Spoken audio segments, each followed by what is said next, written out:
Hi, I'm Ed. I've got Madeleine here. We're going to go over the kettlebell swing, a very basic movement in the gym, but something that some form improvements are needed, and we can make an effective part of a workout. So I'm going to get you to grab the kettlebell up there for me, 2 hands on it.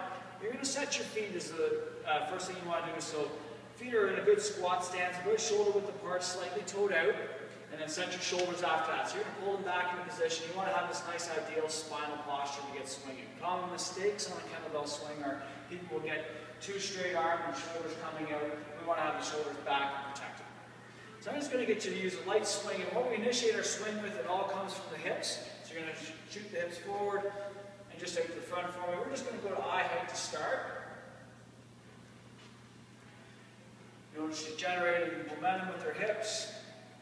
Slight bend in the elbows might be a little helpful. There we are.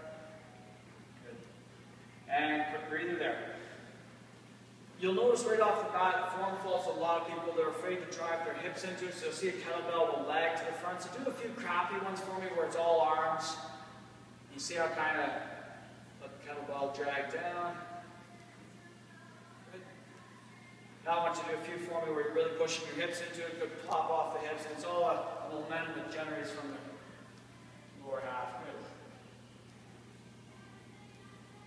Now some variations on the kettlebell swing. There's a standard or a traditional swing which was just to eye height.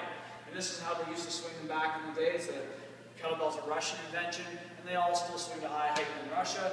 The Americans have their own version, which is one that they take it all the way overhead, which we'll do now. And nothing changes. You still want to have a good hip drive, using momentum from your hips to generate a full overhead position. Good. Alright, so take-home tips from that. Set up on your kettlebell swing is essential. You want to have your feet well set, shoulders set before you even start to swing, and you put yourself in a good position. You're going to generate all the momentum from your hips into the kettlebell as you're swinging through.